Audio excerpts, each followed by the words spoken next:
we're going to cover, thank you, we're going to cover the Gumball Theory. So this is part of the series we did with Law of Averages. Last time we talked about the basketball theory.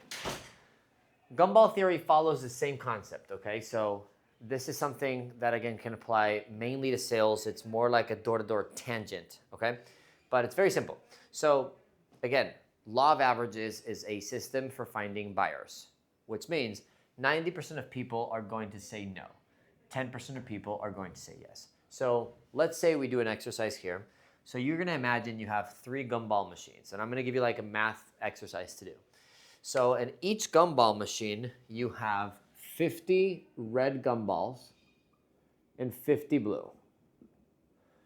In each one of them, 50 red and 50 blue. 50 red and 50 blue. So here's the exercise. Let's say I give you 10 quarters. So you have your money, and I ask you, hey, you have to give me as many as possible to be red. So your goal, I give you 10 quarters, here's your money, cha-ching.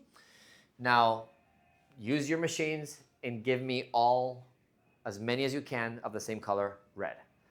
So naturally, you have 3 machines, you're trying to split it up. So the natural response would be, let's say you put 4 in this machine. So now you have 6 left. So out of the 6, you decide to put 3 in this machine, and then you put another 3 in this machine, okay?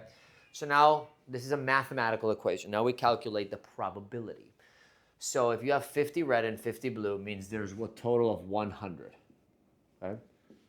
There's a total of 100 gumballs in each machine. So you follow. If I have 4 quarters and there's a total of 100, 50 red and 50 blue, it means I have 4 divided by 100 chances of getting all of them of the same color. That's about 4%. Okay. If I do the same exercise here, that means I would have 3 out of 100, which is about 3%. And the same here, 3 divided by 100, which is a 3% chance. That means that in each machine, I have a 3% chance, and on the first one, I have a 4% chance. So that's what the normal equation, that's what the normal person would do, is look at all their probabilities, put quarters in all of their machines. The way you increase the probability, and you're probably thinking about it already, is like, Richard, well, what if I just ignore the last 2 machines and I put every quarter in the same one? So let's imagine we do that. Let's say we put these 3 quarters into that machine, and these 3 quarters also into that machine. So let's say at the beginning we did that, we would have 10 quarters out of 100, which would be a 10% chance. If that reminds you of anything, that's exactly what works.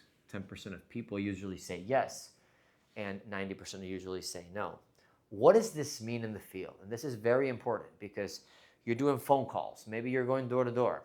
Maybe you're following a script. The conclusion is the following. Number 1 is you want to stay consistent in all you do. What do I mean by that specifically? Maybe the bonus one is you want to use the same pitch, meaning the same gumball machine.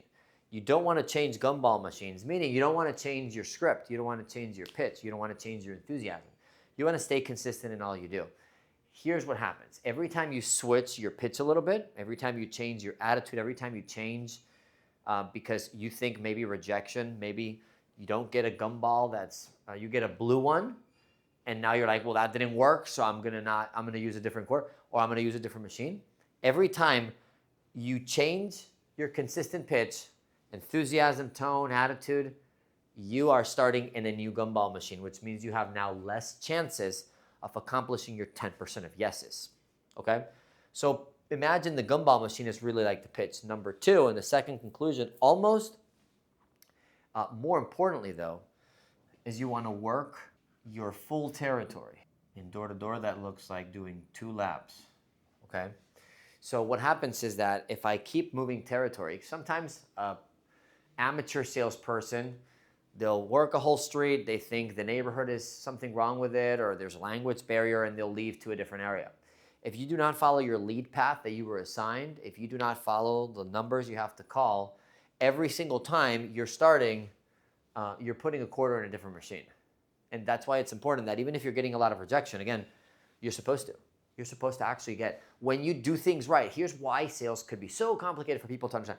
When you do things the right way, you still get 9 out of 10 people to say no. 9 out of every 10 people say no. They might be rude in your face. They might say even crazy stuff. That creates doubt. The reality, though, is that it's normal and natural to get 90% of people to say no. So you have to stay consistent in all of you do, in everything you do, and you have to work your full territory. If you do not finish your second lap and even start a third one, your chances of doing 10% yeses are non-existent.